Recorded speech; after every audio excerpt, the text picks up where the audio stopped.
cuando tú me digas. Listo. Genial. En primer lugar, muchas gracias a todas y a todos por estar aquí. La verdad es que nos ha costado mucho, primero, concretar una cita y después que se pueda cumplir. En primer caso lo queríamos hacer presencial el pasado noviembre, pero por la situación epidemiológica no pudo ser. Y esta, pues, estábamos por el mismo camino. Lo que pasa es que al final decidimos la vía online. Por supuesto, darle las gracias a Francisco Sierra por estar aquí. ¿Te puedo tutear? O sea, ¿te puedo llamar Paco? Sí, sí, sí. Adelante. Sí, ¿no? Vale. Que todo el mundo te conoce así, pero de primera me da un poco de palo. Pero muchas gracias a Paco Sierra por estar aquí. Antes de nada, me gustaría pedir perdón por el cartel, en el sentido de que desde la organización querría pedir perdón porque este acto lo están... Un segundo. No, no, papá. Bueno, las cosas del directo. Que en este acto lo están llevando a cabo 3 hombres y que la paridad no es todo lo acordada. Lo sentimos mucho. Después quiero dar las gracias a todas y a todos los que estéis aquí, tanto a compañeras y los compañeros de la asamblea como a gente que no es de la asamblea, incluso que no es del partido que está aquí. O sea, me emociona ver gente de otros lugares de Andalucía, incluso de España, incluso según algunos otros países y de otros partidos políticos. La verdad es que me parece algo muy bonito. Querría explicar lo que va a ser la estructura de este acto. En primer lugar, nos va a saludar el coordinador de Provincial de Izquierda Unida, Manuel Olay, y nos va a dedicar unas palabras. Posteriormente, yo como responsable de comunicación de Izquierda Unida Dos Hermanas, voy a hacer una pequeña reseña sobre el libro, más bien comentar algunos puntos claves y algo que considero relevante sobre la obra. Posteriormente, Francisco Sierra nos va a dar una exposición mucho más detallada de lo que es el libro en sí. Y para concluir, tendremos un turno de preguntas y para el mismo, pues pediré que, o sea, si veis abajo a la derecha tenéis una opción que pone reacciones, si clicáis podéis levantar la mano, ahí tenéis que levantar la mano y yo os doy turno de preguntas y iremos haciendo unas preguntas. La idea es que tampoco sean demasiadas preguntas para que no se extienda mucho, una hora y media, 2 horas como mucho. Pero por supuesto hay espacio para diálogo y para compartir reflexiones. Sin ir más lejos, pues le dejo la palabra al coordinador provincial de Izquierda Unida, Manuel Olay.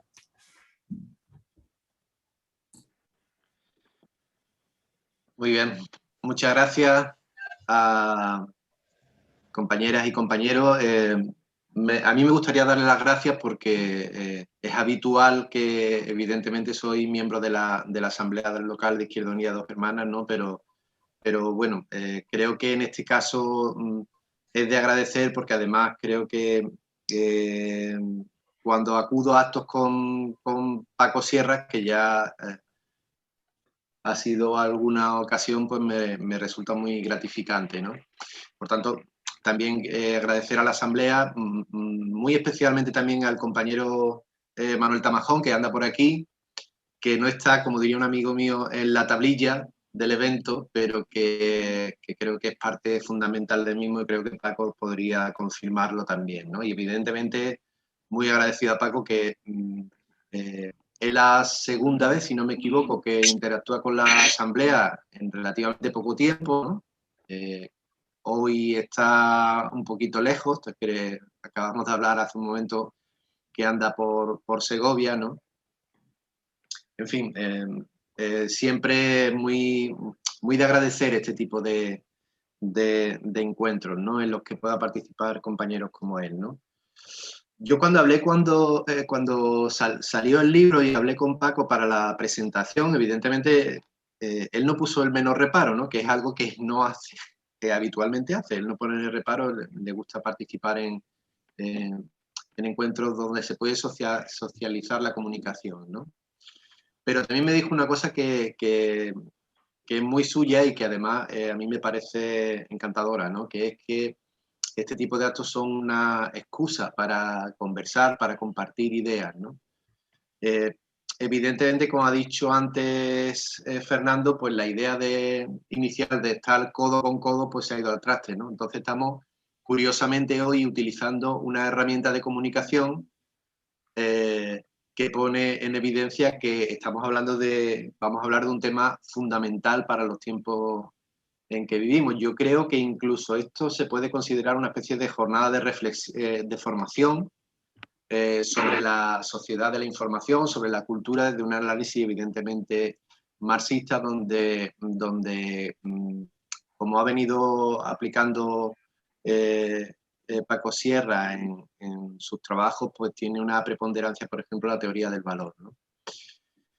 Me gustó mucho, creo que se lo comenté en una ocasión, la presentación del libro que hizo la Fundación de Investigaciones Marxistas con Eddy Sánchez, que por cierto calificó a Paco Sierra como un hombre del Renacimiento, por aquello de que tiene como una de sus motivaciones, por ejemplo, crear grupos de investigación. Yo tengo aquí un libro, porque otra de esas cuestiones de realizar publicaciones colectivas, ¿no? Hay un libro al que fui a su presentación en Sevilla, en el espacio La Barqueta, uno que se llama Neofascismo, la bestia neoliberal, que supongo que lo veis por aquí. Y este tipo de trabajos, yo creo que incluso desde que se ha publicado Marxismo y Comunicación, creo que ya ha habido alguno más, ¿no? Y también hay una cosa que a mí me gustaría destacar de este compañero, que es su militancia política cuando le es posible. Incluso hemos coincidido en alguna cuestión de tipo orgánico, ¿no? Lo voy a dejar más o menos por aquí, porque se trata de que hable él y se trata de que podamos conversar todo, ¿no? Solamente una última referencia, ¿no? Creo que se puede considerar que esta es una obra de filosofía política, ¿no? Que yo creo que lo hace muy interesante teniendo en cuenta que estamos hablando de un tema en el que todas las personas que estamos aquí, pero prácticamente todas las personas que vivimos en este país y en muchos otros países y en casi todo el mundo, somos hoy en día pacientes, en un sentido casi clínico del término, receptores y emisores de la comunicación permanente, desde que nos levantamos y cogemos el móvil hasta que nos acostamos poniendo la alarma del móvil casi para acostarnos al día siguiente, ¿no? Y a mí me gustaría, evidentemente no es el caso, pero creo que Paco Sierra, en encuentros como este, pues al final le surgen muchas historias, ¿no? Que podríamos ir viendo más adelante en el turno de preguntas, ¿vale? Entonces lo dejo aquí y si acaso luego alguna de las cosas que tengo apuntadas, pues las paso al turno posterior. Muchas gracias. Muchas gracias, Manolo. Pues a ver, yo sinceramente, para empezar esta intervención, querría contar cómo yo descubrí este libro, porque la verdad es que es muy, no sé, gracioso. Yo iba andando por Facebook, o sea, yo estaba, lo típico, bajando con tu móvil por tu Facebook y te encuentras una carátula de un libro así en grande, pantalla completa, que te pone Marxismo y Comunicación. O sea, quien me conoce sabe que el marxismo y la comunicación son como los dos temas que yo llevo trabajando durante, a ver, tampoco mucho, 3 o 4 años, pero no tengo más vida universitaria. Y dije, pues venga, de cabeza. Y me lo apunté en una típica lista de libros que tú dices, yo, pues este libro paré, además, o sea, ya conocía a Paco, que vino a darnos una charla sobre la caída del muro de Berlín, me pareció muy interesante y dije, venga, vamos a comprarlo. De hecho, me compré el libro de Teoría de Valor, Comunicación y Territorio, una compilación maravillosa, sinceramente, con textos de Negri y de Harvey, que la verdad me gustó muchísimo. Y cuando Manuel Tamajón me ofreció hace ya 4 o 5 meses exponer, o sea, presentar este libro, para mí fue como, vale, genial, o sea, maravilloso. Y la verdad es que a lo largo de este libro, que lo cogí con muchísimas ganas, ha sido como algo de... No, o sea, no lo entiendo tanto como el típico libro teórico, el típico libro de vamos a exponer muchísimo conocimiento y nos quedamos ahí, sino que es un libro que deja muchísimas interrogantes, pero con una intención claramente de avanzar hacia la praxis. Y es que, o sea, ya hace más de 100 años, Rosa Luxemburgo en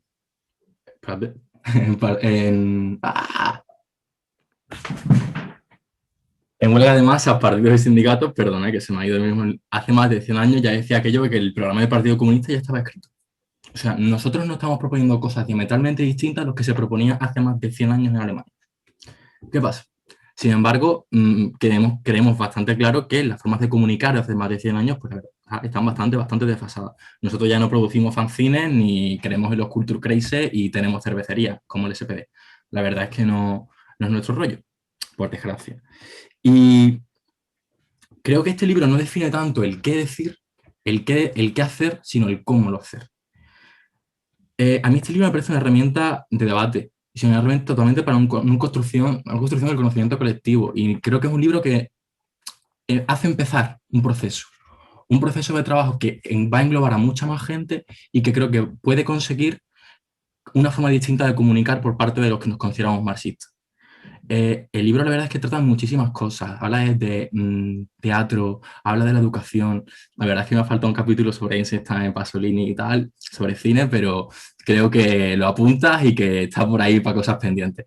Pero me gustaría hablar de tres puntitos, tres cosas que me han llamado mucho la atención y que creo que es bastante importante destacar. Lo primero es el típico debate clásico sobre propiedad de medio de comunicación y que al fin y al cabo la propiedad, o sea, la libertad de prensa está en el dueño de la imprenta. Pero esto con los últimos avances tecnológicos tiene algunas aristas, tiene algunos peros. Y creo que hay un cambio de paradigma con la digitalización. Hace unos años había 6, 8, 10, 12, 20 periódicos en este país. Ahora, publicar un periódico es relativamente fácil y hay multitud de periódicos online, desde periódicos serios como puede ser el Diario.es o El Salto, que en este caso le tenemos bastante cariño, a otros periódicos rollo Okidiario o Mediterráneo Digital, que bueno, lo llamamos periódicos por no llamarlo propaganda. Pero bueno, no soy yo aquí desde la ciencia política y la sociología para ponerle nombre y apellidos a las cosas. Pero sí creo que Internet nos da la capacidad de vertir mensajes a casi cualquier individuo. Casi cualquier persona que estemos aquí con un móvil en la mano podemos poner un tweet o podemos poner un comentario en Facebook y que lleguemos a gente. ¿Qué pasa? Esto nos ofrece una nueva forma de comunicar. Sin embargo, esa democratización que hablaban tanto los teóricos, no sé, yo personalmente lo he leído de Cotarelo, pero el debate es incluso anterior, es una falacia. O sea, al fin y al cabo, vale, tenemos acceso a muchísima información y tenemos unas redes sociales y unos metabuscadores maravillosos. Pero ¿quién decide qué sale en una red social y quién decide qué sale en un metabuscador? Porque nosotros no. Al fin y al cabo son empresas privadas, en este caso grandes tecnológicas principalmente de Estados Unidos, quien decide lo que está primero en Google o el tweet que es viral esta semana. Hay ciertos algoritmos y tal que tú dices, bueno, los puedes controlar de mayor o menor manera, pero no deja de ser una actitud perversa. Quizás el caso de Twitter es algo más baladí, o sea, que tú tengas 200 retweets o tengas 4.000, nos puede importar más o menos, pero es que esta cuestión es muy dañina para la democracia. Y ya no quiero hablar ni del típico caso de, bueno, Cambridge Analytica creo que es un caso que conocemos todos, pero más allá de el Brexit o la campaña de Trump, que creo que es muy, muy sonada, es que Cambridge Analytica ha manipulado elecciones en más de 100 países en este puto mundo, o sea, India, Kenia, Indonesia, Bahamas, o sea, una puñetera pasada de países y es horrible, o sea, porque es un peligro para lo que estamos construyendo. Y es un peligro porque si nosotros nos basamos en una vía democrática al socialismo, al fin y al cabo, revertir las estructuras democráticas revierte totalmente nuestra estrategia política. También quiero hablar de una cosa que me parece muy interesante y que apunta Rodríguez al principio del libro, y es sobre el lenguaje. O sea, yo tengo una cosa que siempre me parece muy tierna porque me lo dije mi madre de chico y me lo aplico mucho políticamente. O sea, me lo he apuntado para decirlo literal. O sea, mi madre decía que no habla bien el que habla muy correcto, con mucho tecnicismo, sino el que habla como la persona a la que se está dirigiendo. Nosotros no, o sea, creo que desde la izquierda pecamos muchas veces de una altura intelectual y de una erudición que para nuestros ambientes está muy bien, pero fuera de ello, pues sinceramente no casa, no compra. Y la verdad, en una charla como esta, pues me parece súper loable y súper lógico que hablemos con cierta altura intelectual, con ciertos conceptos, ciertos autores y tal, porque las cosas como son, nos estamos formando y es prioritario que utilicemos ese tipo de cosas.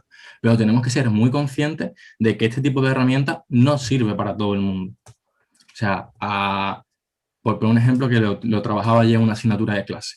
Una señora auxiliar administrativa de un hospital privado de Madrid, la verdad es que le hablemos de las condiciones materiales de vida o, no sé, de el valor de cambio, la verdad es que le da un poco igual. Antonio Maillo, en las últimas elecciones andaluzas, hablaba de aquello de las cosas del comer y la verdad es que me parece hablar de condiciones materiales de una forma muy bonita, muy artística y muy de calle y que quizá deberíamos intentar construir es que no es un corpus teórico, es un corpus lingüístico alrededor de cosas mucho más someras, mucho más simples y mucho más que llegan más allá de los tecnicismos de los que nos agarramos continuamente desde la izquierda. También me gustaría hablar de una cosa, y ya para concluir, que me ha tocado mucho porque yo en un momento de mi vida tenía muchísima aspiración de hacer carrera en la academia y uno ya se dio cuenta que dice, vale, o tienes una capacidad de media impresionante o te olvidas de la academia porque es inviable, totalmente inviable. Y es que la producción intelectual está muy sesgada a unos elementos que la verdad son muy poco compaginables con lo que es la militancia política. O sea, la militancia política te gasta un tiempo, tienes que invertir un tiempo en ella que tú no, después no puedes dedicar a una producción o a una nota o no sé qué. O sea, cualquier tipo de promoción interna dentro de la academia te pide una cantidad de publicaciones en unas revistas concretas y tal que es muy difícil de casar. O sea, yo la verdad es que a Francisco Sierra le reconozco el mérito en este aspecto porque me parece impresionante la capacidad que tiene este señor de escribir libros. O sea, es impresionante. Pero y en el libro ya apunta algunas soluciones a este tipo de cosas, o sea, y enseñando la precarización que tiene el profesorado. No sé, yo voy a poner un ejemplo que me toca relativamente de cerca. Yo soy de la Universidad Pablo Olavide y allí hay una cantidad de profesor asociado muy, muy ingente. O sea, un profesor asociado cobra a lo mejor por asignatura 300, 400 euros. Tienen que pillar muchísimas horas para tener un sueldo medio decente y aún así no llegan. Que después de casi 20, 25 años de tu vida estudiando, tú tengas que ser prácticamente un minorista o ni siquiera llegar, la verdad es que es algo que la academia debería revertir. ¿Cómo? Y esto tú lo apuntas en el libro. El sindicalismo en las universidades es algo que viene, o sea, viene de cabeza y viene a quedarse. Y si bien está muy organizado en el PAS, incluso en el PDI, creo que el sindicalismo es algo que va a llegar a cualquier ente de la universidad y que va a construir núcleos de poder muy fuertes. Y aquí los partidos políticos van a tener su hueco y nosotros tenemos que estar ahí. Pero también creo que desde los partidos políticos, desde las fundaciones y organizaciones que están ligadas a los partidos políticos, en nuestro caso vamos a hablar de la FIM, de la que usted es miembro, pero también de la FEC, que me consta que me tiene cercanía con ella, pues dar medios para que se construyan trabajo teórico tanto de la gente que ya está consolidada en lo que es el trabajo, la producción académica, como de nueva gente que está progresivamente entrando, porque si no, hay una barrera de entrada muy grande y es muy poco atractiva para la gente de nuestra organización entrar en espacios así de construcción colectiva porque no, o sea, al fin y al cabo tenemos que comer y es muy difícil comer de ese tipo de cosas. La verdad es que yo me quedaba con aquí. Bueno, quería comentar una cosita más que me ha parecido muy interesante sobre Bolívar Echeverría, que la verdad es que no lo conocía para nada. Nosotros en la tradición marxista estamos todo el día hablando del valor de cambio, de la plusvalía, del conflicto capital-trabajo, pero la reflexión que hace en el libro sobre el valor de uso y sobre cómo, o sea, al fin y al cabo, el valor que tiene el objeto por sí mismo y no por su valor de cambio, valga la redundancia, me parece terriblemente interesante. Es algo que desde mi perspectiva muy europea de marxista, la verdad es que no lo había tenido en cuenta en ningún momento y la verdad es que me ha descubierto un campo que me ha parecido muy interesante. Yo por mi parte acabo aquí. Y la verdad es que pues me toca presentar a Francisco Sierra. Yo pienso que es una persona que se presenta sola. Pienso que es una persona que cualquier persona que esté ni siquiera en el partido, sino cerca del partido, conoce tanto por su vida académica como por su vida política, porque es una persona con terrible, o sea, un terrible compromiso político con el Partido Comunista de España, con Izquierda Unida, con el mundo obrero también, y, o sea, y en su obra se ve perfectamente el compromiso que tiene. Y es una persona además que no esconde su ideología, o sea, que no le da miedo a ponerse su etiqueta, hola, soy marxista. Mientras que eso pasa muchísimo en la Academia Española, de bueno nos quedamos en, vale, soy de izquierda, izquierda del PSOE, izquierda transformadora, pero no nos ponemos esa etiqueta. Paco Sierra es profesor en la Universidad de Sevilla, en la Facultad de Telecomunicaciones, de hecho es catedrático de esa facultad. Su asignatura, digamos, clave es Historia de la Comunicación. Aparte de eso, y la verdad es que podría decir multitud de cargos y multitud de obras y tal, pero me voy a ceñir que es el presidente de la Unión Latina de la Economía y la Información, la Comunicación y la Cultura, ULEPIC, como han dicho antes de las 7, que de hecho empieza mañana el Congreso en Segovia. Pues sin demorarme más, le doy paso a Francisco Sierra para que nos diga de qué quiere hablar. Muy bien, muchas gracias, Fernando. Gracias a todos, a toda la organización, a todos los compañeros, militantes, a todos los camaradas que, como en el caso de Manuel, pues han estado en la organización de este evento, que como hablábamos con Manuel ahí, pues es verdad que lo hablamos hace un tiempo.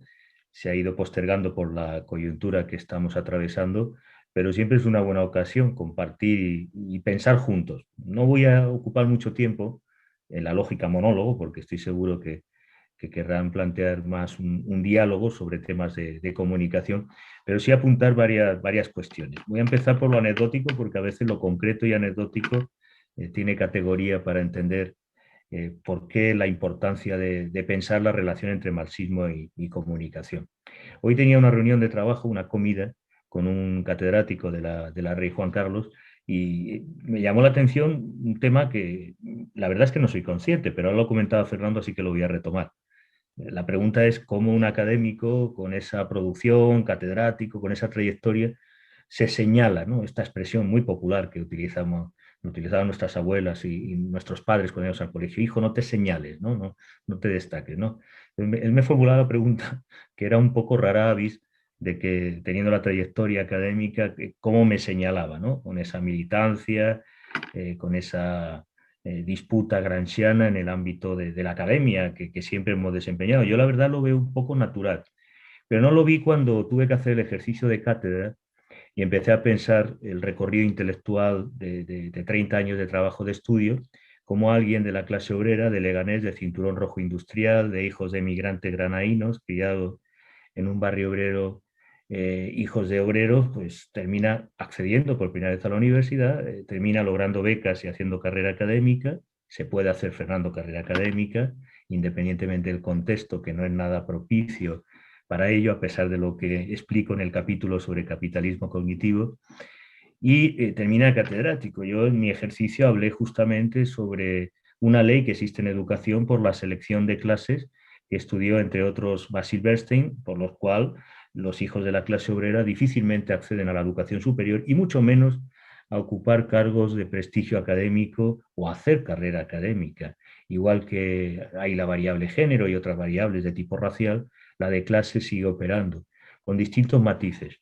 Pero esa reflexión, la relativa a ser académico, catedrático y marxista en una universidad, la española, profundamente antimarxista, y en el que hubo un proceso de depuración, ahora que estamos recuperando la memoria histórica, en la que perdimos pues, a grandes intelectuales como Wenceslao Roces, el propio Adolfo Sánchez Vázquez, que hace poco en la FIN hacíamos un homenaje en Antiquarium, en las setas, como Fundación de Investigaciones Marxistas. Es decir, la academia española después de la dictadura, pero quizá antes, no ha sido muy propiciatoria de recoger todas las vanguardias en todos los campos, también desde el punto de vista filosófico, el rechazo al marxismo de forma sistemática. No voy a contar la historia de Manuel Sacristán porque ya la conoce. En ese horizonte, si hablamos de los estudios de comunicación, el antimarxismo es mayor, porque las facultades de comunicación en España surgieron de la Iglesia Católica y del régimen franquista. Los catedráticos, profesores, eran reconvertidos del Ministerio de Información y Turismo, de viejos censores, o, como se suele decir irónicamente, de escribidores o emborronadores de artículos de opinión al servicio del régimen de la dictadura. Esos fueron los que fundaron los estudios de comunicación y empezaron a formar a generaciones posteriores con autores de origen incluso fascista, es decir, de la Italia fascista, de la Alemania nazi, a la hora de pensar qué es la comunicación, una nueva ciencia que requiere ser pensada. Por tanto, si hablamos del contexto español, esa relación entre marxismo y comunicación es materialmente imposible.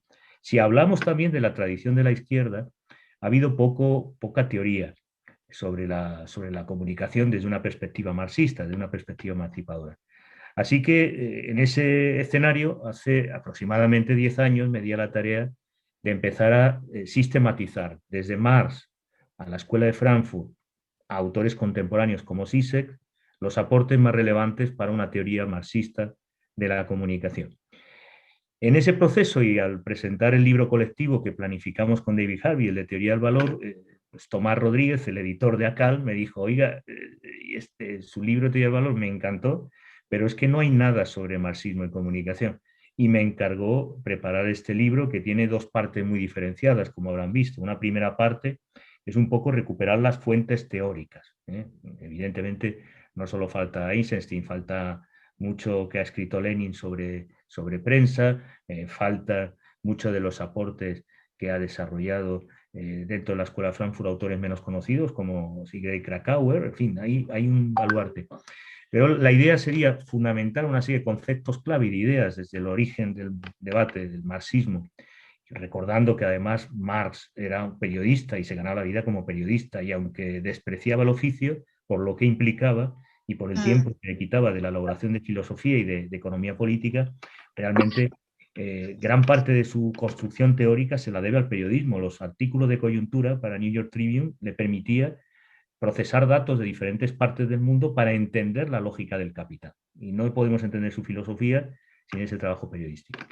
Bueno, esa primera parte es sentar un poco las bases conceptuales, teóricas y también de método, de la perspectiva marxista aplicada a la comunicación. Y la segunda, que era el reto que hablé con editores, pensar hoy qué sería una perspectiva marxista o qué problemas podemos dibujar. La recuperación de Bolívar es porque uno de ellos es el valor de uso, especialmente en las redes de intercambio, en la que no hay prestación económica, aunque sí hay valor. Hablamos de las redes sociales. Pensar esas dinámicas nos ayuda a comprender la lógica de captura que utiliza el capital en procesos de cooperación social ampliada como las redes digitales, ¿no?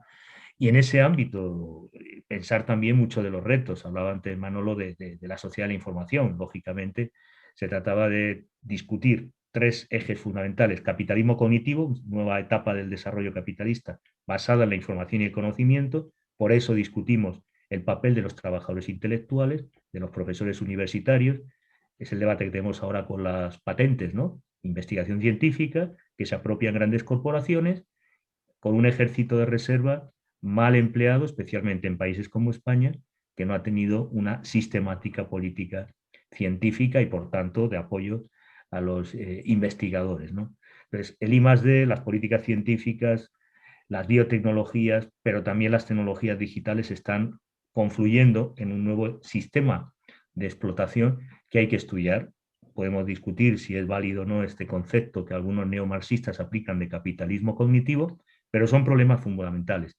Es un problema central la sociedad de la información, porque golpes como el de Bolivia no han surgido de la nada, se han instrumentalizado. Hablabas de Cambridge Analytica, pues toda Cambridge Analytica y algunas otras grandes empresas, o el movimiento de extrema derecha de Moment, de Steve Bannon, tienen una articulación fundamentalmente a través de las redes.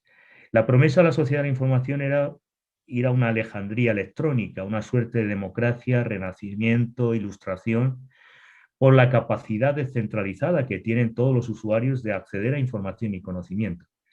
Pero nunca como hoy la población ha estado tan desinformada, y nunca como hoy es tan fácilmente manipulable a través de lógicas como el efecto burbuja, el aislamiento, que es una de las características de la doctrina del shock, que nos permiten desconectar de la realidad, desconectar de otros y de algún modo ser domesticados o manipulados.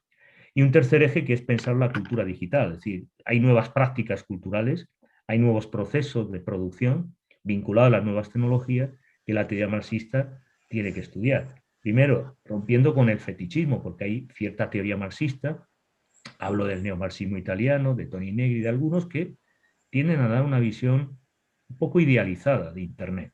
Por ejemplo, el debate que tenemos hoy día: Internet no se puede regular. Bueno, sí se puede y se debe regular. Internet no es un espacio libre. Al contrario, la lógica que prevalece en Internet y en la cultura digital es el principio de tierra de nadie, no más land, en el que las grandes corporaciones, los GAFAM, imponen sus criterios y reglas. Por ejemplo, retirar la cuenta o cerrar la cuenta de Twitter del presidente Trump. No lo decide un juez, no lo dice un poder democrático, no lo dice un consejo ciudadano, no lo dice un espacio u órgano de representación que pueda aplicar unos criterios y un protocolo.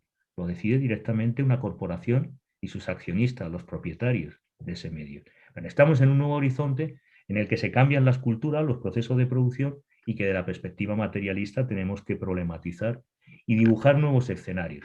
Así que el libro tiene una parte de sociología del conocimiento, qué debates ha tenido el marxismo sobre la comunicación, lo más importante, ¿no? La escuela de Frankfurt, Marx se ocupó poco. Recuperamos una serie de principios que son importantes para pensar desde Marx la comunicación.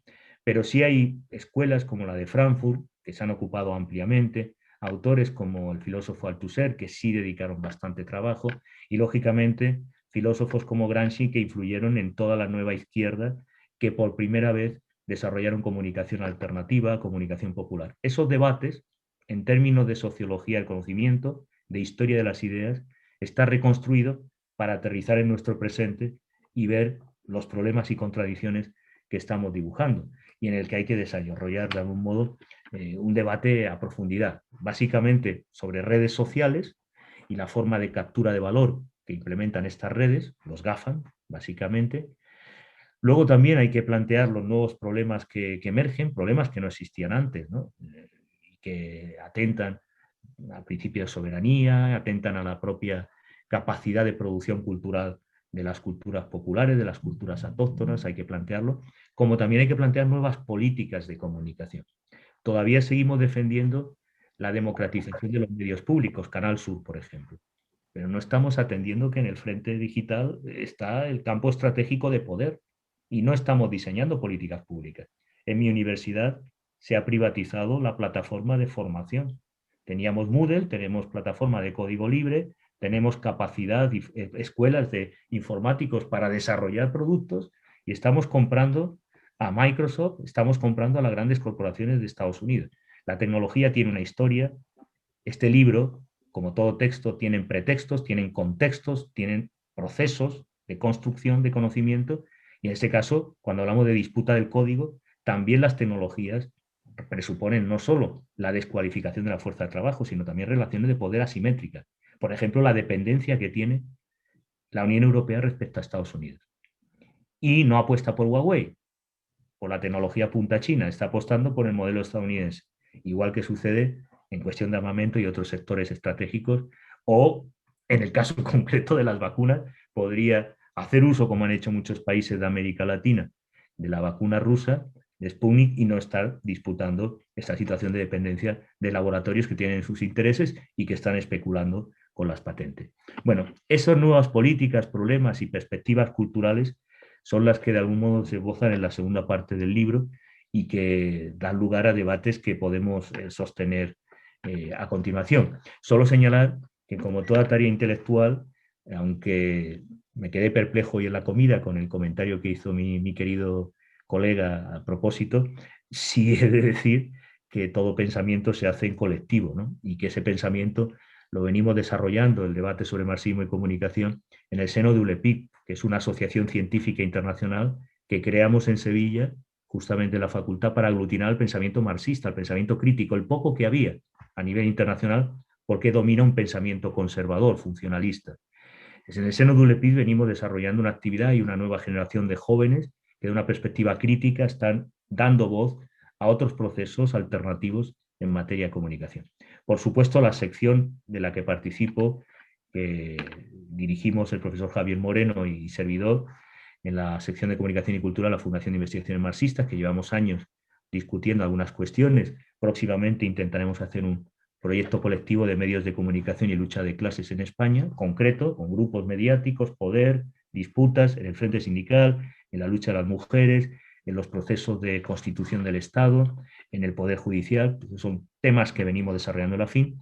Y en el grupo de investigación que lidero, con políticas, que es un grupo dinámico que siempre ha sido concebido con un pie en la academia, no de otro modo se puede hacer una perspectiva marxista, y con otro pie en los frentes culturales, en los frentes sociales en los que hemos estado, sea presupuestos participativos en Sevilla, cuando el gobierno de coalición PSOE-Izquierda Unida lideró un cambio en la ciudad, sean los procesos de disputa y lucha en reivindicación o colaborando con las radios ciudadanas como Radiópolis o en las 3.000 viviendas, es decir, un grupo de investigación que piensa la comunicación como un problema de praxis y como un problema de construcción en común.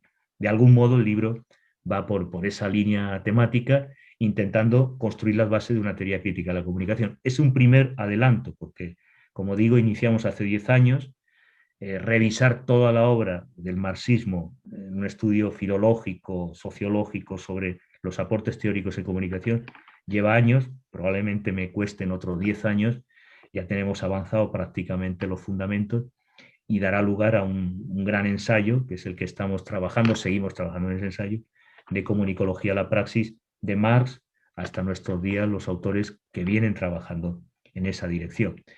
Lo que toca ahora, si les parece bien, es dialogar sobre los problemas que tenemos en comunicación y qué podemos plantear desde una perspectiva crítica, desde un enfoque marxista. Nosotros seguiremos con esa tarea intelectual porque hay una laguna, hay un vacío. Un gran teórico de los estudios en comunicación hablaba del agujero negro del marxismo, que eran los medios de comunicación. No se ocupó lo suficiente la perspectiva marxista. Yo diría que hasta la izquierda tiende a desarrollar una concepción instrumental de los medios y de la comunicación.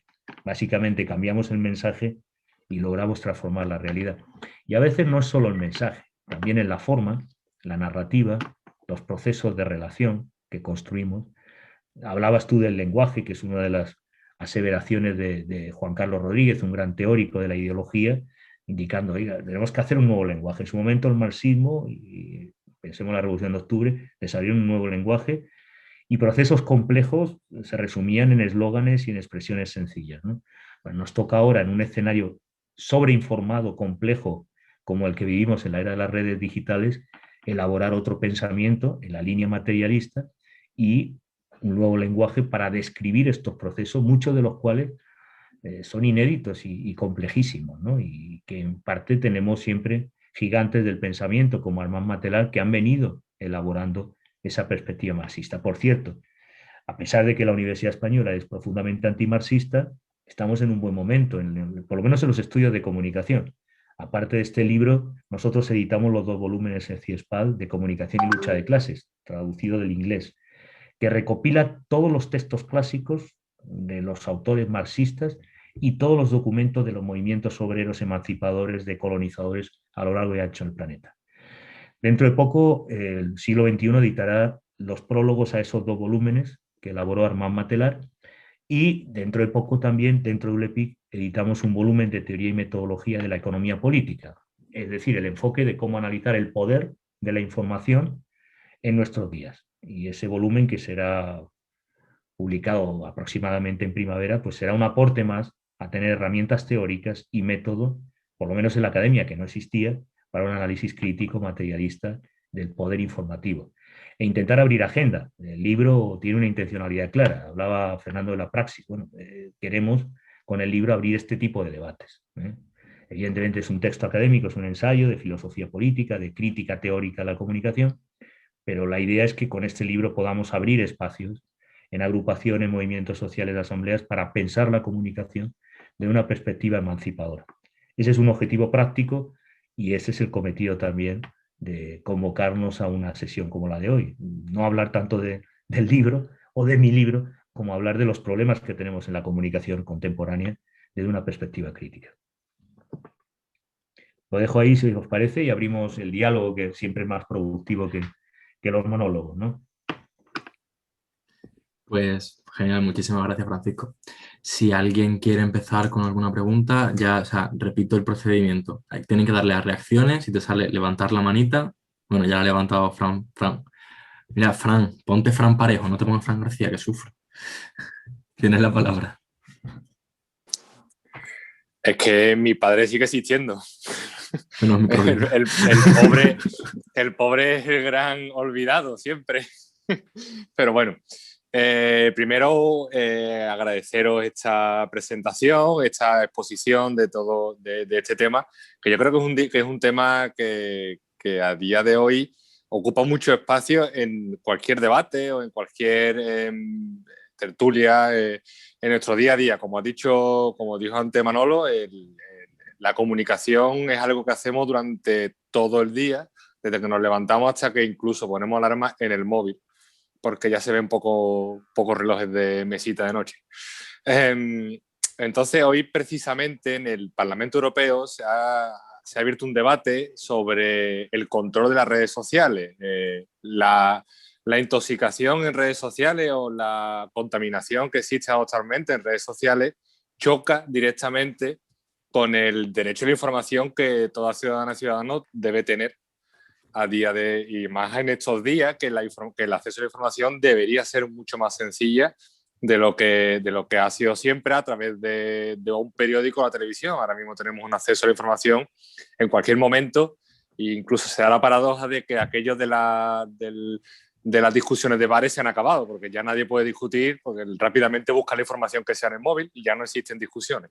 Entonces, hoy precisamente estaba diciendo que se ha debatido eso en el Parlamento, Pero claro, desde un punto de vista práctico, lo que se hablaba de hacer un frente antifascista para evitar esa contaminación de las redes sociales, eso en lo práctico, ¿cómo sería? Porque siempre se ha hablado que capar o intentar de alguna forma filtrar la información que nos llega a través de redes sociales o internet es como ponerle puertas al campo, es algo muy difícil. Y además al final estamos en manos de las grandes corporaciones que controlan las redes sociales. Si tiene que esa gran corporación que querer, tiene que querer que eso se controle. Entonces, a día de hoy, esa iniciativa, esa necesidad, ¿cómo sería posible hacerla si fuera posible? ¿Cuál es nuestra propuesta o la propuesta o cuál debería ser nuestra propuesta para que la información que nos llega a través de redes sociales o evitar la contaminación sea posible? Y perdón por lo extenso que sigo, pero es que me sale solo. Bueno, pues es una cuestión que abordas, Frank, que es la habitual cuando surgen estos debates, ¿no? Hablaba yo antes del principio de tierra de nadie. Todo el poderío de Silicon Valley y de los GAFAM está sostenido en el concepto falso de innovación. Para garantizar el desarrollo tecnológico es necesario el, digamos, liderazgo de la empresa privada que tienen capacidad para desarrollar. Y se confunde, y esto es una norma habitual que una perspectiva marxista no puede aceptar, la técnica con una, digamos, suerte de deus ex machina, de algo místico que nos trasciende y que no podemos gobernar, lo que no es verdad. Es decir, toda tecnología que es un producto cultural, que es un producto humano, se puede regular. En el caso concreto de los GAFAM, hay muchas medidas que se pueden implementar. Primero, leyes antitrust, anticoncentración. Hay que recordar que Bruselas, desde los años 90, ha liberalizado todas las telecomunicaciones, ha privatizado las pocas empresas públicas que había de telecomunicaciones, pero es que además ha apostado por una falsa idea, y es que frente a la competencia de operadores extranjeros, fundamentalmente Japón, si hablamos de la comunicación, fundamentalmente Estados Unidos y Japón, vamos a fortalecer nuestros grupos nacionales o nuestros grandes grupos europeos para que ganen volumen y puedan competir con estos grupos. Lo que ha sucedido al final es que han sido absorbidos por las grandes compañías estadounidenses y ya no sabemos si esa empresa es europea, euroestadounidense o algo semejante. En el camino, las pocas regulaciones que había, que eran escasas, de antimonopolio o frente a los oligopolios, fueron eliminadas por el relato neoliberal. Y ese es el resultado que dan posición de poder absoluto a grandes corporaciones que pueden, no solo, como decía Fernando, poner y quitar presidentes, que ya lo han hecho en el caso de Brasil, Bolivia y muchos más, ¿no? O en el caso del Brexit, que hay que hacer un estudio del caso del Brexit, ¿no? Sino, mucho más grave, es que se están vulnerando libertades públicas en la explotación, uso y expropiación de datos e información sensible que nos pertenece. Y luego, si tenemos colaboradores, como suele suceder, de algunos, digamos, responsables públicos que permiten la extensión de Microsoft o los intereses de estos grupos corporativos, peor aún. Primer ámbito, regulación. Necesitamos leyes antitrust, necesitamos regular este sector que está desregulado. Segundo, necesitamos organismos democráticos. ¿Quién no ha dicho que no puede haber consejos ciudadanos que fiscalicen los contenidos en las redes? No tiene o no pasa todo por el Ministerio del Interior, que tiene competencias. Podemos crear consejos de ciudadanía en el que estén los sindicatos, las asociaciones de consumidores, de usuarios de Internet, agrupaciones culturales, para que vean en qué sentido está afectando esos contenidos. Si hablamos, por ejemplo, de discurso xenófobo, racista o de extrema derecha y fascista, están identificados los nodos, son fácilmente identificables quienes vulneran la ley. Siempre se nos dice que con el Código Penal se pueden atajar estas violencias y en la práctica no se interviene ni actúa, y no solo en España, en otros contextos. Pues aparte del Código Penal que existe, hay institucionalidad democrática que podemos crear. Y luego está el tercer frente, que sería el cultural, de cómo enseñamos a hacer un uso inteligente, cómo desarrollamos las competencias digitales de la ciudadanía, con materias obligatorias en la educación básica, en la primaria o secundaria, y después también con programas fuertes del Estado para tener una ciudadanía crítica, que hagan un uso inteligente y eviten la manipulación a través de las redes. Para mí la fundamental son las primeras y las segundas medidas, las medidas de leyes de regulación antimonopolio y las medidas relativas a una institucionalidad democrática que fiscalice. Por ejemplo, llevamos años debatiendo una gobernanza democrática de Internet, que sigue estando intervenida por la Agencia Nacional de Seguridad de Estados Unidos o una fundación privada de Estados Unidos, que marca cómo es la estructura, cómo es la arquitectura general de la sociedad de la información. Bueno, necesitamos un organismo multilateral que puede estar en la UNESCO, en Naciones Unidas, en el que estén representados todos y se gobierne democráticamente Internet. Y luego en cada país con instituciones representativas que fiscalicen. No digo que eso vaya a evitar 100% mensajes nocivos, tóxicos, que alteren el clima social, que afecten a la cultura de nuestros jóvenes. Pero lo que desde luego no mejora, sino que empeora cada vez más, es el modelo de desregulación con este discurso, que además es falso, de que no se puede intervenir y no se puede regular. Se puede intervenir y se puede regular. Y hay numerosos países, no vamos a citar a China, que es muy obvio, o a Cuba, se puede regular, se puede establecer. Hay que hacerlo democráticamente y desarrollar institucionalidad para que ese proceso de regulación obedezca. Nosotros en ULEPID debatimos mucho sobre esas cuestiones, casi siempre referido a radio, prensa y televisión, pero necesitamos avanzar en ese plano y tener programas de futuro que contribuyan a ese equilibrio que hoy por hoy no se está dando, más bien lo contrario.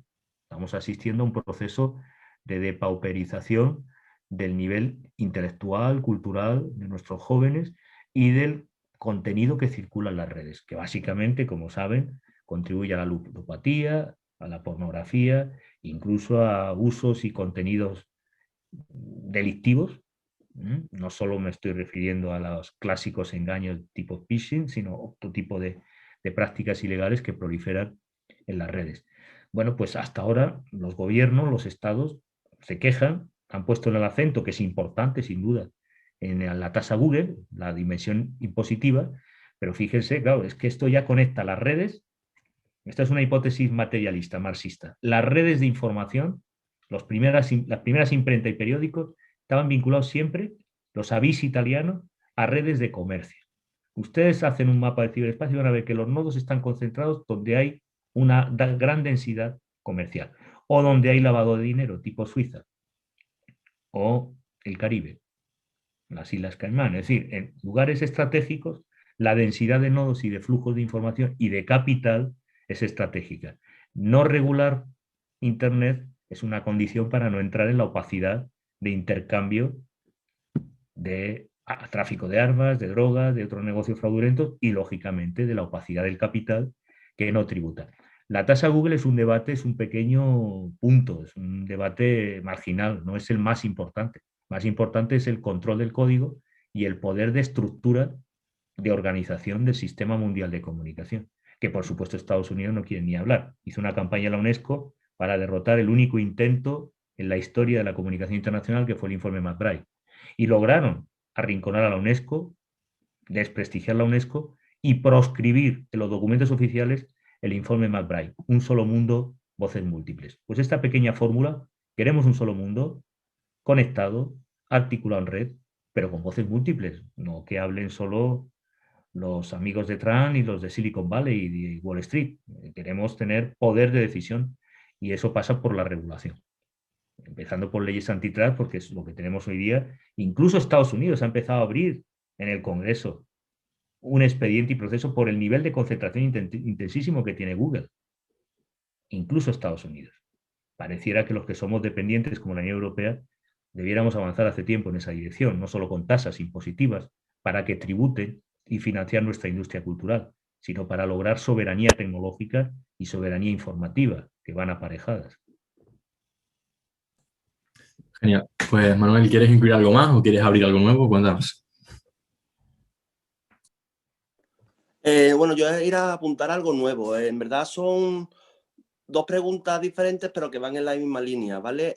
Francisco, tú en la primera parte del libro, hablando de, o citando a Juan Carlos Rodríguez, dices que el mensaje de la izquierda no llega a la gente, que nuestro lenguaje es menos ruido. Entonces la pregunta sería, ¿cómo o qué tenemos que hacer desde la izquierda, desde el marxismo, para transformar ese ruido en un mensaje claro y crear contrahegemonía? ¿Vale? Y la segunda, que también va casada con ella, que también hablas en el libro de la falsa ilusión, que también has dicho, ¿no? Antes hablando, la falsa ilusión del Internet que creaba una sociedad del conocimiento, pero como la brecha digital se carga en verdad la democracia. Entonces, ¿hasta qué punto los poderes públicos, evidentemente, quieren que esa brecha no exista? ¿Vale? Porque a ellos, como tú acabas de decir hace un momentito, les interesa un pueblo sumiso, no crítico. Entonces, ¿qué podemos hacer? Por un lado, para crear contrahegemonía con nuestro discurso y por otro lado, hacer pedagogía y transformar esa sociedad acrítica y que se traga fake news, de las que tú también hablas en el libro, para transformarla en una sociedad crítica y que transforme el mundo, que al final es de lo que se trata el marxismo. Bueno, no sé si tengo respuestas para todas las preguntas que me formula Manuel. Voy a intentar hacer algunas reflexiones. Una sobre el lenguaje, ¿no? Yo creo que desde la izquierda lo que tenemos que replantear no es tanto el lenguaje, en el que, por cierto, estamos muy atrapados con las llamadas políticas de representación y el giro lingüístico. Esto no lo digo en términos filosóficos, lo digo en que gran parte del debate en la izquierda tiene que ver con políticas de representación. Y eso no es la perspectiva marxista, nos caracteriza por pasar de la representación a la acción, a intervenir, a la praxis, ¿no? Y cada vez más esta contaminación del discurso posmoderno, de este giro lingüístico, nos ha encerrado en una neolengua. Pongo el ejemplo de los Gister y voy a hacer una crítica, entiéndase bien esa crítica, del proceso en nuestro país en el que muchos de los debates están desconectados por completo de los intereses de las mayorías, de las culturas populares. Entonces, un aprendizaje que tenemos que llevar a cabo es recuperar pues cosas que, por ejemplo, el PC tenía en su momento, ¿no? Las casas del pueblo, los lugares, las tertulias, los espacios comunes de convivencia, menos clicactivismo y más comunitarismo en espacios que habían caracterizado a la izquierda.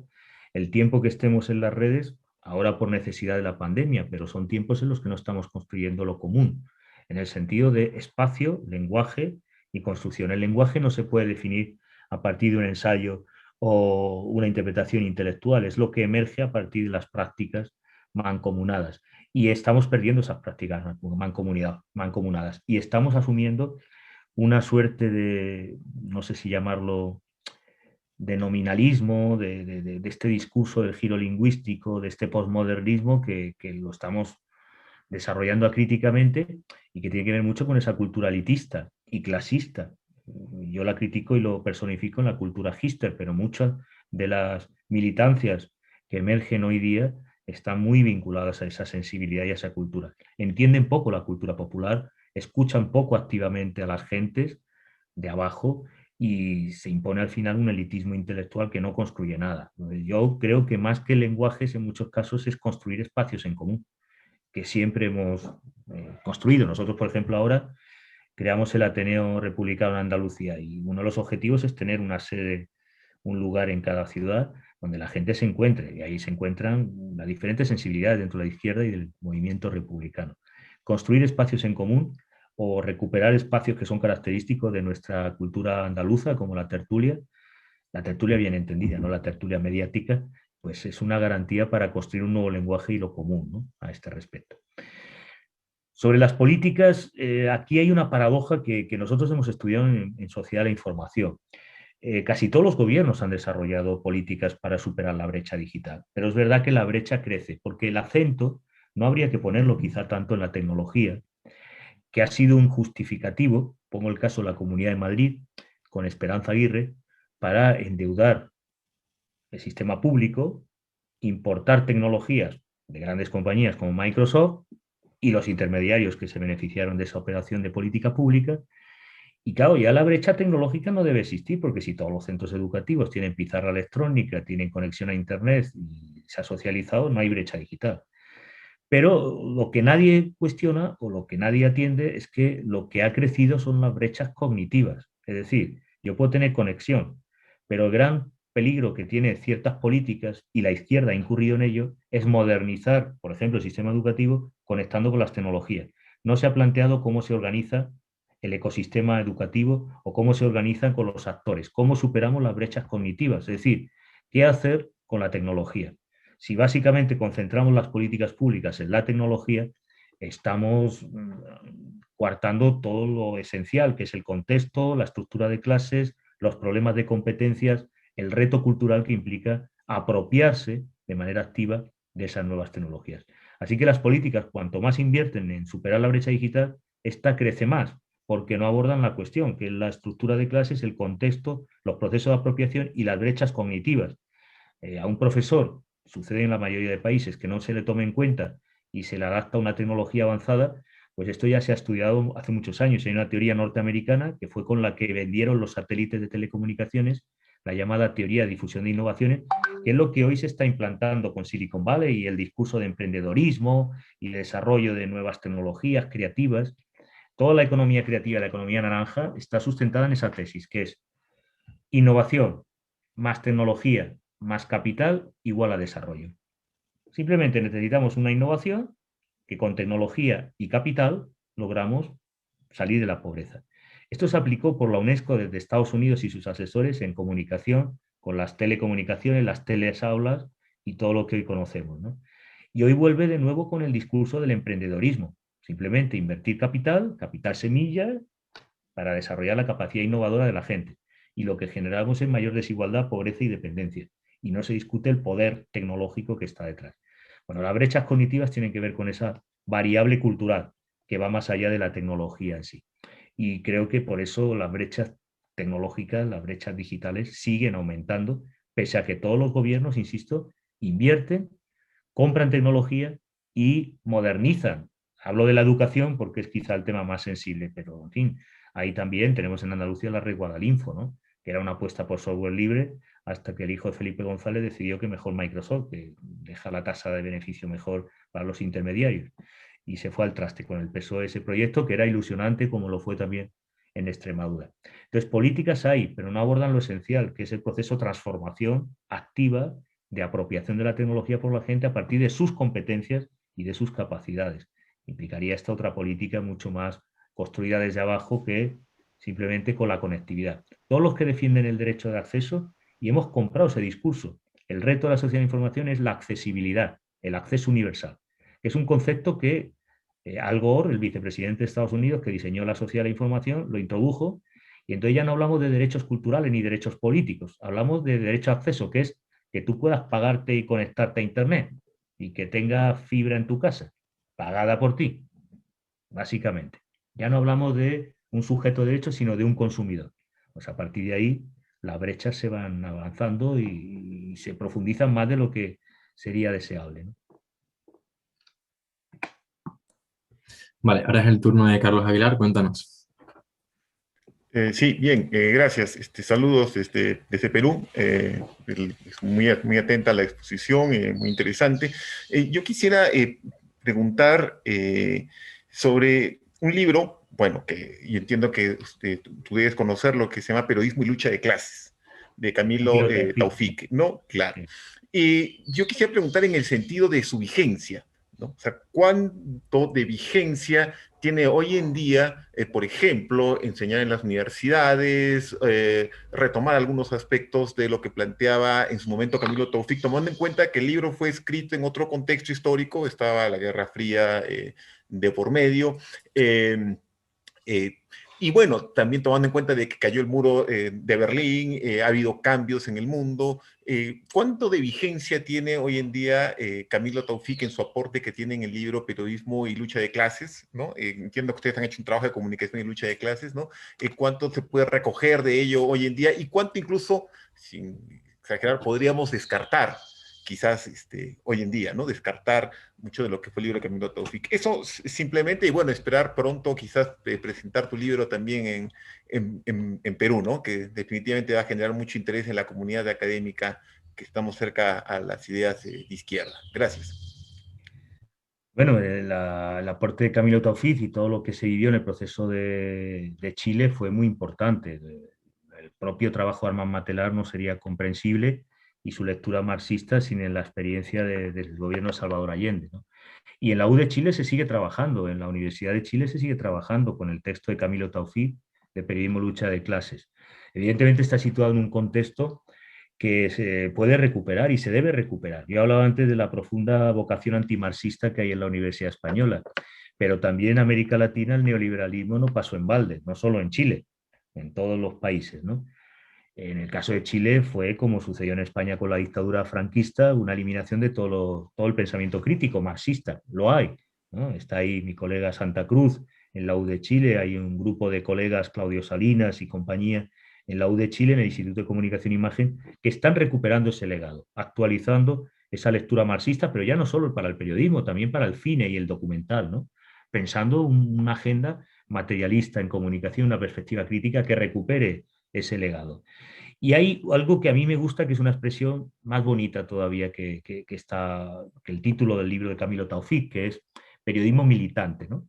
Y hay un trabajo que se está haciendo releyendo a Rodolfo Walsh, que hay que releer, de lo que fue el origen de prensa latina, ¿no? El origen de la agencia Ancla y la agencia cubana de noticias para defenderse del colonialismo.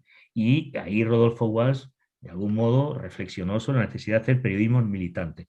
En la Nacional de La Plata, en varias universidades de América Latina, están recuperando. Yo creo que es el momento de recuperar, sin ningún temor, frente al discurso neoliberal, que hay diferentes prácticas periodísticas y que existe también un periodismo comprometido y que está al cabo de la calle y que desde una perspectiva crítica lo entiende como un acto de militancia, igual que puede haber una teoría marxista en comunicación, debe haber un periodismo militante que se ponga del lado de los sectores subalternos y de las clases desposeídas. Entonces, esa lectura creo que es importante retomarla y aprender también lo que sucedió con los medios de comunicación en Chile, es decir, con un proceso de transición pacífica al socialismo, y el papel de la ITT, que es similar al que tiene AT&T hoy día o al que tiene, en este caso, Google o Facebook para amparar procesos golpistas como el que tuvo lugar contra Dilma Rousseff en Brasil, ¿no? Entonces, ese legado yo creo que no está desaparecido, pese a más de 2 décadas de neoliberalismo en las universidades latinoamericanas. Recuperar ese legado se debe hacer y se hace, ¿eh? Por lo menos en algunas universidades como La Plata se viene haciendo. En Europa, lamentablemente, hablo de España, ese periodismo se niega, prácticamente ha sido marginal o episódico. Algunos relatan en la transición, periodismo ideológico, pero es un tema que por lo menos nosotros en Mundo Obrero intentaremos recuperar. Recuperar no solo, me refiero, ese discurso del periodismo militante, sino también hacer talleres y formación de lo que podría ser otra práctica del periodismo vinculada a la lucha de clases y a la militancia activa. Y esto independientemente de la caída del muro. Es decir, el texto de Camilo Taufik era muy de intervención y así hay que leerlo, pero da pautas también para poder entender otra lectura distinta de la práctica periodística, tan legítima como la que se hace habitualmente por señores que dicen ser periodistas como Francisco Marhuenda, ¿no? Y otros casos semejantes, ¿no?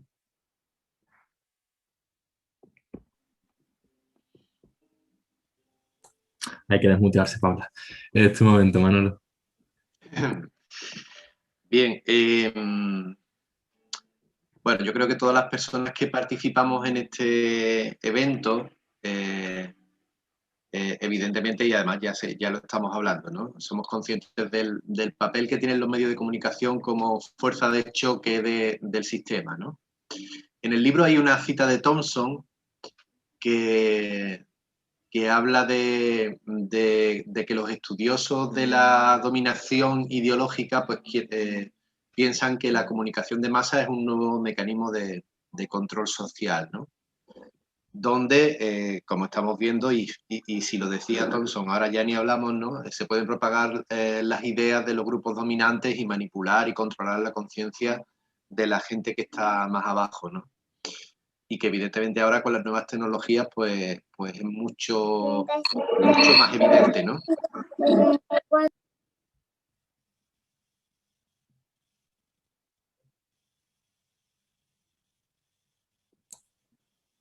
Manolo, te has muteado, no sé si queriendo o sin querer. Ha sido el anfitrión, dice, el anfitrión me ha silenciado. No le ha gustado lo que estaba diciendo. Intentaba silenciar a un ruidito que había por ahí. Ya lo sé, Sí. ya lo sé. Bueno, la pregunta por dónde va, ¿no? En el fondo, por lo público. Las personas que creemos en la importancia del dominio público, del servicio público, la verdad es que lo tenemos bastante complicado, ¿no? Inmediatamente antes que yo, ha hablado una persona que viene o sea, que está en América Latina.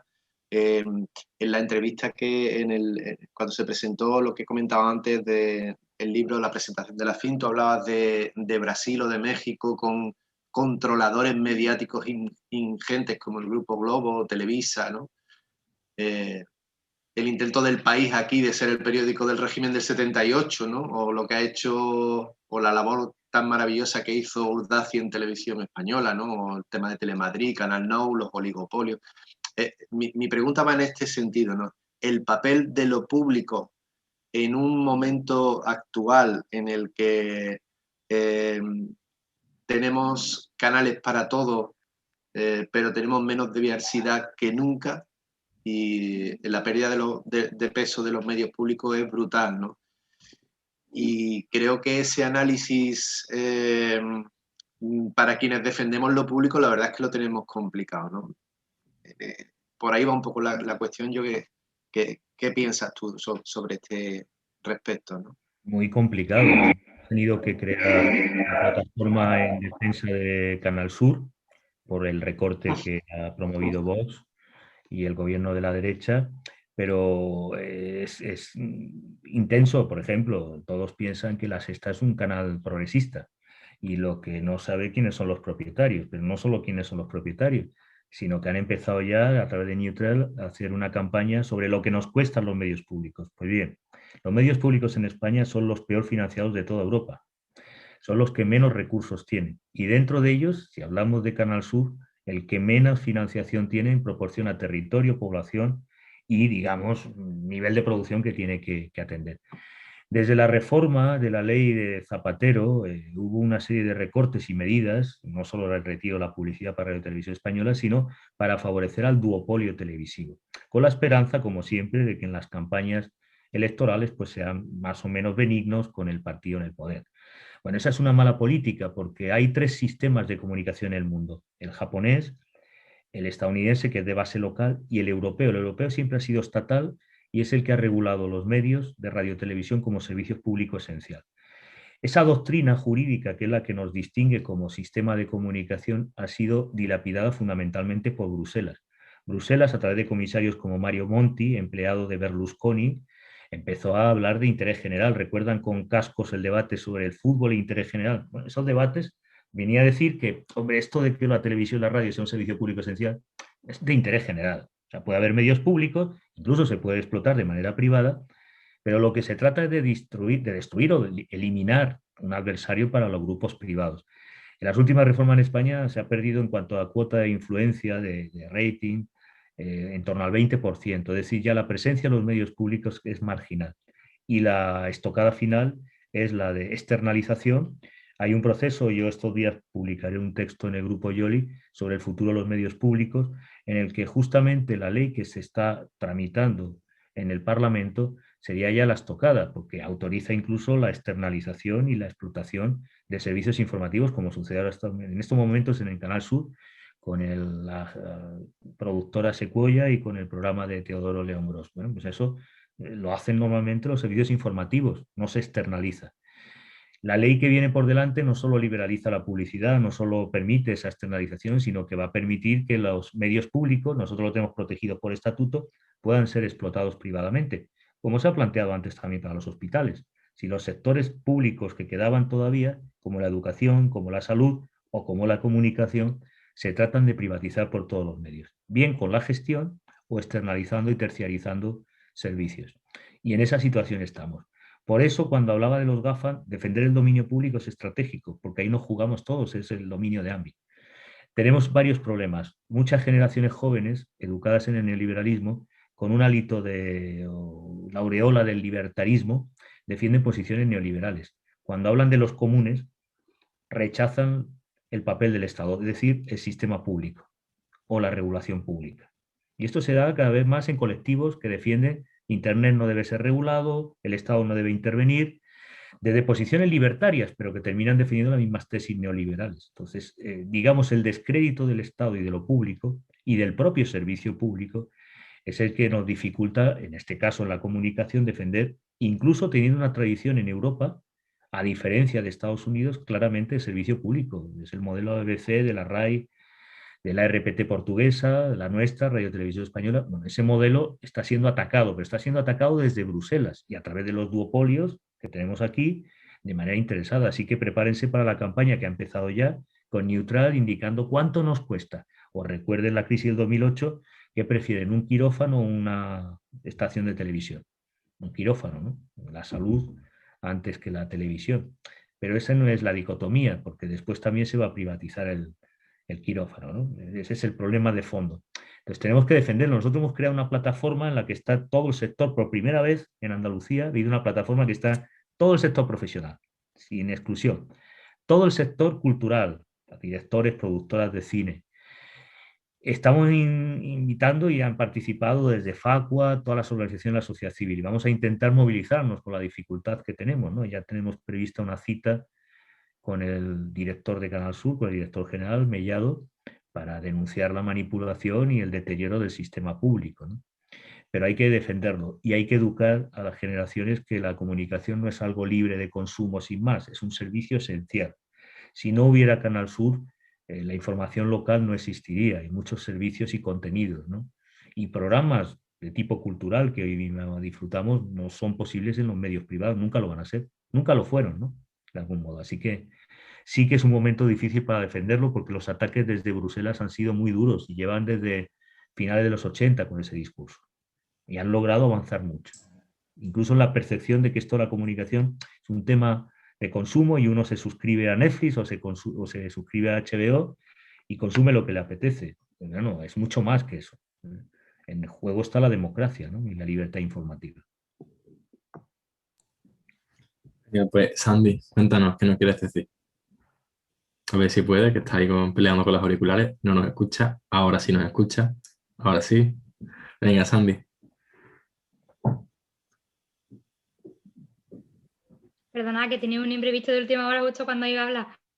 Lo primero, muchas gracias a los organizadores del evento y, por supuesto, a Francisco por su intervención y por todas las cosas que nos está aportando, que me parece súper interesante y además importante.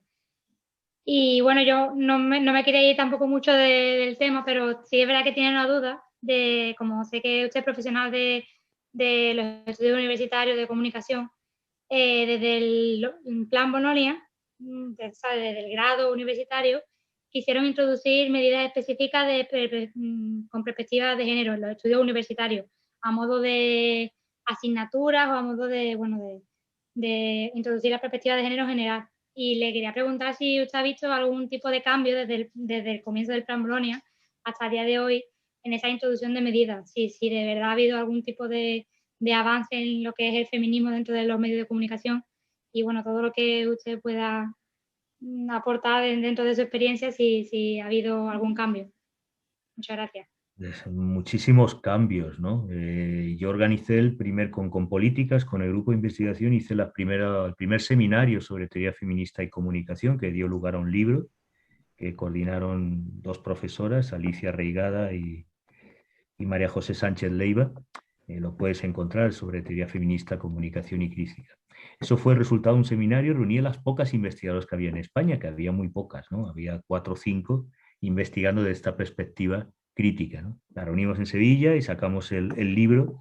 Entonces, en la universidad, hablo por lo menos en la Universidad de Sevilla, ¿no? Y en las universidades andaluzas, no había prácticamente investigadoras que trabajaran el tema, ¿no?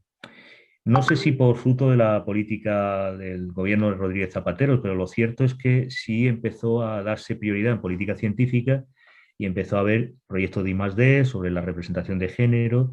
Nosotros estábamos muy por detrás del ámbito anglosajón, donde los estudios en comunicación y género, desde una perspectiva feminista, estaban muy asentados. En España no.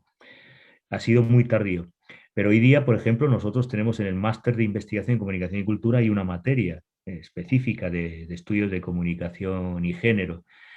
El proyecto que tiene el ministro Castells incluye que haya materias transversales, no sé si obligatorias u optativas, en el mapa curricular, ya no para estudios de comunicación en general, ¿no? En todos los estudios y titulaciones. Una materia sobre el tema de igualdad de género. Creo que en estos momentos en España hay bastantes investigadoras e investigadores que estudian tanto la masculinidad como los estudios desde la perspectiva de la teoría crítica feminista, y una producción científica ya equiparable al resto de países europeos. No ha sido fruto de Bolonia. Yo creo que influyó mucho la política del gobierno Zapatero, la ley de igualdad, la obligatoriedad de que haya una representación en las instituciones de gobierno de la universidad y que se dé prioridad en la política científica a investigadoras mujeres que investiguen sobre temas de género. Entonces el cambio ha sido, yo diría, que de más de 90 grados. Que faltan cosas por desarrollar, sin duda, pero tenemos un nivel equiparable ahora a Europa, que hace unas décadas, pues no, era prácticamente testimonial. Había 5 o 6 investigadoras interesadas en nuestros temas, una colección publicada en cátedra de teoría feminista y poco más. Hoy día estamos en una situación, no diría óptima, pero sí muy positiva. Si hace esta reforma Castells para incluir los estudios de todas las carreras, el tema de género, sería muy enriquecedor e iría también perfilando yo cada 10 trabajos de TFG que me toca corregir, al menos 1 o 2 son de temas de teoría, de estudios de género. Antes no sucedía jamás, entonces sí ha habido un cambio importante. Pues Rodolfo, es tu turno. ¿Qué tal? ¿Me pueden escuchar?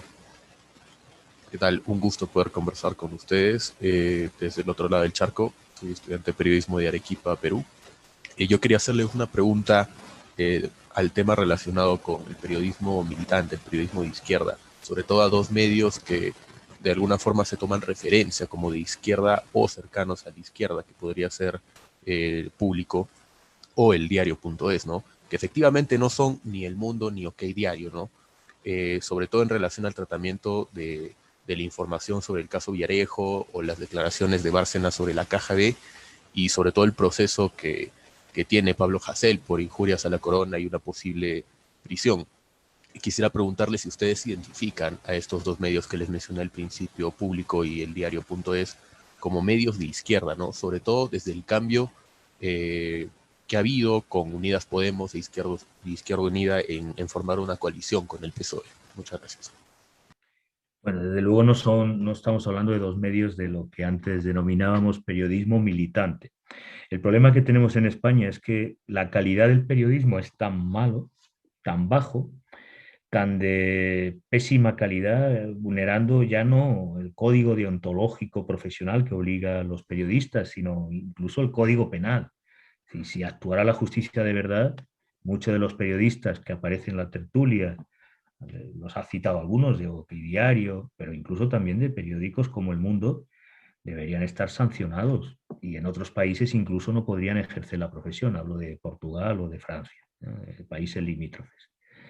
Entonces, al ser tan bajo el nivel y de tan pésima calidad, y al ser una práctica profesional tan nefasta, cuando hay una praxis adecuada a estándares internacionales, como es el caso de Diario.es o El Público, pues pareciera que el tratamiento es de medios de izquierda, pero en parte porque llevan una línea editorial, considerémoslo progresista, como en su momento lo fue el diario El País del grupo Prisa, en un contexto de transición en el que la mayoría de medios tipo El Ya pues eran de la Iglesia Católica y tenían una línea editorial muy conservadora.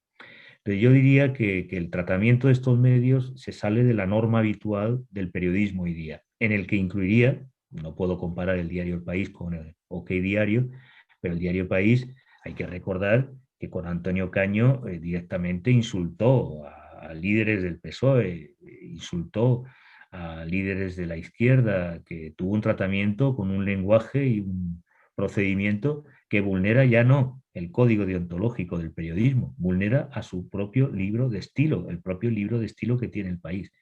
Bueno, ese es el modus operandi que han tenido los medios periodísticos en España. Y cuando hay excepciones, que las hay, yo creo que este es un buen momento, a pesar de la realidad de lo que hegemónica o de forma mayoritaria la línea o la tónica habitual del periodismo, pero estamos en un momento de emergencia del periodismo satírico, de medios como Mongolia, de iniciativas por primera vez cooperativas, ¿no? Como Marea, como El Salto, y periódicos que tienen un tratamiento muy equiparable a lo que debería ser el buen periodismo, ¿no? Independientemente de su línea editorial. Yo creo que sí son progresistas, pero no lo consideraría un periodismo militante o de izquierdas, simplemente porque mantiene una pauta y un tratamiento poco habitual en el tono medio que domina el oficio. Y que hay que recordar, en fin, es importante reseñarlo. Las facultades y escuelas vinieron de donde vinieron y muchos de los maestros de periodistas y de los medios vienen de la dictadura, igual que el poder económico y financiero. Pues esto se ha traducido en un concepto del periodismo, yo diría casi feudal, y domesticado. Cuando surgen otras cabeceras que tienen un tratamiento diferente, pues tienen éxito, y en el caso de Diario.es incluso se van a exportar, se está exportando a otros países como Argentina, justamente porque hacen lo que demanda la población, información de calidad contrastada, cumpliendo con una serie de protocolos y estándares de procedimiento y calidad que son exigibles a la profesión periodística, pero que no es lo normal. España es una anomalía. Hace poco me entrevistaban en un periódico en la última hora y lo señalé, y, ¿no? Es que España no puede ser equiparada a Europa. Somos el único que no tiene un consejo regulador estatal que fiscaliza los medios. Tenemos un tratamiento y una programación de una calidad ínfima que cuando vienen extranjeros se sorprende. Nosotros lo hemos naturalizado, pero no hay que naturalizarlo. Hay que cuestionar esa lógica y señalar que hay alternativas, que se puede hacer buen periodismo y además ser redituable, ser buen negocio. Si es que no está reñido. Ahora, cuando vamos a hacer caja de manera fácil, y de manera fácil quiere decir convirtiendo los periódicos a través de los fondos de reptiles y la publicidad institucional en altavoces de intereses partidarios, pues ahí ya no estamos hablando de periodismo militante, estamos hablando de otra cosa. Vale, pues si os parece bien, le doy la palabra a Antonio Muñoz. Si alguien más quiere hablar, que levante la mano, pero cerramos los turnos ya, para no demorarnos mucho. Bueno, yo primero, gracias por haber organizado esto, que me parece un foro necesario, y más ahora con el tema del COVID, que estamos aún más obligados a estar aislados, ¿no? Por la superioridad. He llegado tarde porque no he podido conectar antes bien por el móvil, y hasta que se ha quedado libre el ordenador de mi casa, pues no lo he cogido a la mitad. Entonces no sé si me he perdido algo, alguna reflexión, y si es el foro para pedírtela, Francisco.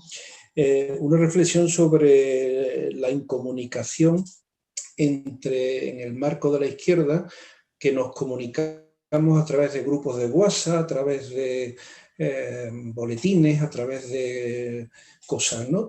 Y entonces, de pronto hemos abrazado las tecnologías, y yo personalmente le tengo una...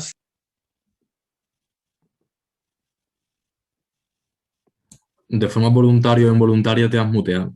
No sé si te has muteado o te han muteado. Esta vez no he sido yo. Ahora.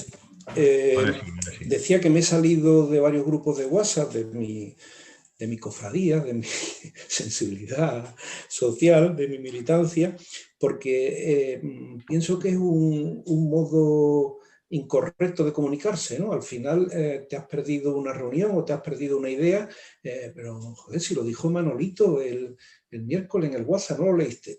Y entonces los grupos de WhatsApp yo creo que se han convertido, pero me gustaría una reflexión tuya, quizás a falta de un manual de utilización del grupo de WhatsApp, pues se ha convertido en una fuente de confusión, en el que yo, la gente con la que me relaciono, de toda gente de izquierda y demás, pues están en 10 o 15 grupos de WhatsApp, donde al final la noticia de que la princesa Leonor se vaya a estudiar no sé dónde, pues resulta que están los 15 grupos. Entonces, claro, al final aquello se satura y al final dejas de ver tantísimo grupo de WhatsApp. Y la noticia importante que ha metido alguien de que es que mañana hay una concentración a las 5 en torno al tema de la República, pues resulta que pasa desapercibido o no te acabas de enterar en el grupo de WhatsApp. Luego me gustaría una reflexión un poco sobre esa fantasía que había hace 5 o 10 años de, joder, ahora con Internet, la democratización, tal y cual, aquí si podemos acceder a todas las informaciones, si hay,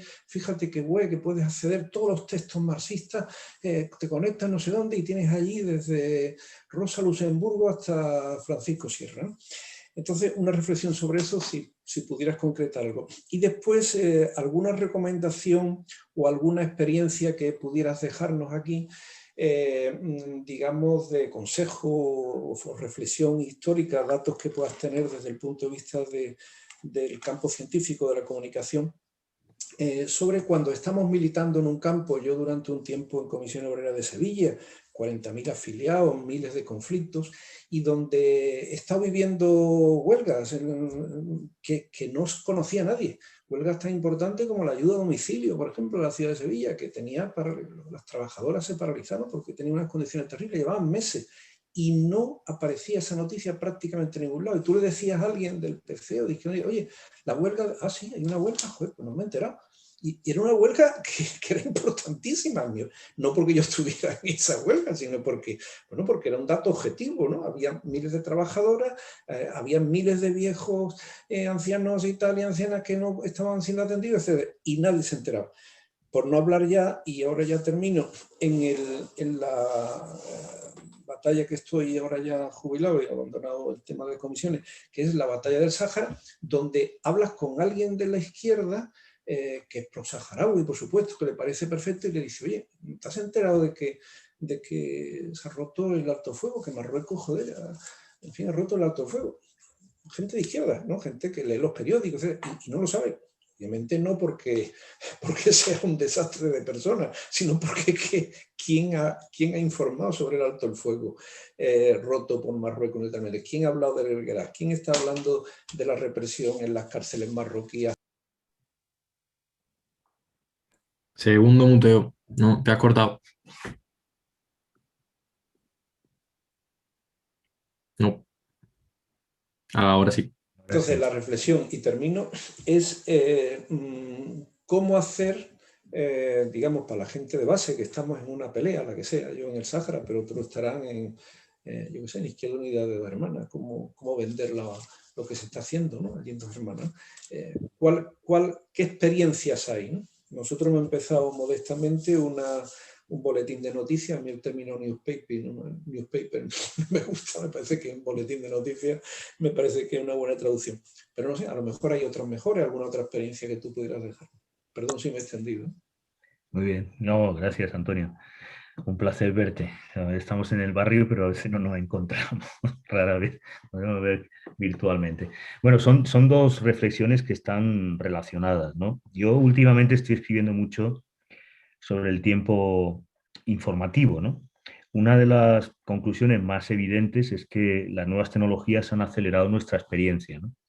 Y que hay movimientos de slow information, de tiempo lento, que necesitamos, porque muchas veces en la acción política todo se precipita o se llegan a conclusiones erradas, en buena medida porque el flujo de información es aceleradísima en tiempo real. Esto produce efectos perniciosos para el propio sujeto, ¿no? No podemos procesar tanta cantidad de información, de tantos chats, de tantos grupos, y ocupa tiempo de vida, ¿no? Por eso yo abogaba antes por la necesidad de recuperar espacios comunes. Y aquí no se trata de hacer un discurso contra la tecnología, sino necesariamente de equilibrar el flujo de información con los tiempos de vida. Recuperar, por ejemplo, algo que era tradición de la izquierda, que eran los ateneos o las casas del pueblo, o los espacios comunes, y un tipo de intercambio de información y de interacción no mediatizada por la tecnología. Esto no significa ir a una dicotomía, tecnología sí, tecnología no, sino insertar las tecnologías en procesos más amplios y más ricos de interacción, de socialización. Si perdemos esto, tenemos dos problemas. La información acelerada, que no se procesa, termina desubicándonos. Perdemos nuestros enclaves, ya no los enclaves ideológicos, sino nuestros enclaves vitales, nuestra capacidad de vida, ¿no? Y se está dando cada vez más. Nosotros tenemos ya serios problemas con los estudiantes universitarios a la hora de concentrarse en un aula. No resisten una narrativa de más de 45 minutos o una hora. Bueno, necesitamos recuperar la narrativa, porque si perdemos la capacidad de narrar, perdemos también la capacidad de proyección histórica. Y este es un problema que puede parecer menor, pero tiene que ver con las lógicas que muchas veces en la militancia estamos replicando. La producción de grupos de WhatsApp, la información acelerada, la toma de decisiones informal. Necesitamos estructuras organizativas flexibles, pero recuperar los espacios en común, porque es la base para que podamos tener otros tiempos lentos donde se vaya fraguando alternativas de transformación consistentes, no a golpe de clic. A golpe de clic no se logra nada. Y podemos analizar, si quieren, porque lo he estudiado en el I+D que terminamos ahora sobre ciberactivismo, la primavera árabe. ¿Cómo están los países de la primavera árabe? A golpe de clic. No se hace una revolución a golpe de clic, nunca, ni transmitiéndolo por televisión. Sí necesitamos las herramientas de comunicación. Y en ese sentido, claro que hay experiencias de contrainformación. Me has comentado la lucha del pueblo saharaui. El pueblo saharaui tiene su agencia de noticias, ha logrado crear sus estaciones de radio y televisión. La cuestión que tendríamos que plantearnos aquí en la izquierda en España, ¿por qué no hemos sido capaces de tener radios, televisiones propios, desde una perspectiva crítica? Yo he estado asistiendo a varios periódicos como los que nacieron en su momento como La Calle, ¿no? Con Lugones y toda esta gente que apoyaba al PC, para reflotar diarios que muchas veces fracasan antes de salir, ¿no? Hubo un intento reciente de Mundo Obrero Radio, que ahí desarrolla su actividad. Quiero decir que gran parte del fracaso que hemos tenido es que no hemos sido capaces de articular políticas de comunicación en el entendimiento micro, es decir, tener una estrategia de medios y de comunicación propia. Pero hay numerosas experiencias de movimiento obrero desde su origen. Ha tenido prensa, la sigue teniendo, y experiencias de contrainformación. Te puedo poner ejemplo el pueblo mapuche en Chile, que logró, de no tener periódicos, dar el salto a lo digital y ser ahora un referente y una fuente consultada de información. Nosotros creo, me temo, me puedo equivocar, pero creo que no hemos tenido una política o no le hemos dado la importancia que tiene a la comunicación. Y si queremos conquistar la hegemonía, tenemos que trabajar, y hay experiencias múltiples del movimiento indígena, del movimiento campesino en América Latina, de las radios libres, lo que significaron los 80 y las radios rojas en Berlín, en Francia, en menor medida en España. Para recuperar ese potencial, porque por ejemplo tenemos marcos normativos que sería posible, por poner un caso. La ley audiovisual en Andalucía permitiría tener una radio cultural. Y en esa radio cultural tú puedes plantear otra agenda, que tenga no un enfoque político directamente, pero sí una alternativa cultural. Las universidades con la ley audiovisual de Andalucía podrían tener canales de radio y televisión, pero solo tenemos, sin que nadie se ofenda, el canal del Betis y del Sevilla, y mucha Semana Santa, pero no hemos sido capaces de tener canales. Lo digo ya como sociedad civil, no lo digo ya como Izquierda Unida o el PC. Entonces creo que ahí ha habido una incompetencia que no se da en otros contextos. He puesto el caso saharaui, pero puedo poner el caso indígena mapuche en Chile y otros muchos movimientos. Y ahí tendríamos que ir construyendo, ¿no? Antes Sandra me preguntaba por el movimiento de mujeres, pues sería un paso que del 8M, en lugar de estar en las políticas de representación, pues articulen un gran medio de mujeres, hecha por mujeres y para mujeres y hombres con una perspectiva emancipadora. Bueno, creo que el reto está en la capacidad política que no hemos tenido, más que en que no haya experiencias, que las hay, muchas han resistido y son alternativas. Hablaba antes Rodolfo Walsh y Ancla, en plena dictadura y terrorismo de Estado en Argentina, logró hacer una agencia de prensa clandestina. En un contexto como el que tenemos nosotros, no creo que sea muy difícil poner en marcha. Y hay proyectos. Ahí está Miguel en la barqueta intentando reflotar un canal de radio y televisión cultural. Debiera ser una prioridad política, porque es un espacio en el que podemos construir contrahegemonía. No se ha hecho. Históricamente tenemos ahí un déficit y lo que teníamos, léase Mundo Obrero, pues no ha sido lo que sería menester que fuera, ¿no? No lo ha sido históricamente, digo, en el proceso de decadencia que ha tenido. De múltiples experiencias las hay, Antonio. Lo que no hemos tenido capacidad es política para que fraguaran. Pero no hay ningún impedimento salvo nuestra propia pericia y capacidad, porque el marco normativo daría para ello. Pues muchas gracias. Entiendo que nadie más tiene algo más que decir, así que, bueno, darte las gracias una vez más por estar aquí. creo que es una obviedad, pero recordarte que estás invitado a esta casa siempre que lo desees para exponer lo que nos quieras exponer. A la Y antes, tertulia, si hacéis tertulia, me paso a las 2 semanas a tertulia. pues podemos montar algo en cualquier momento, ganas no nos faltan.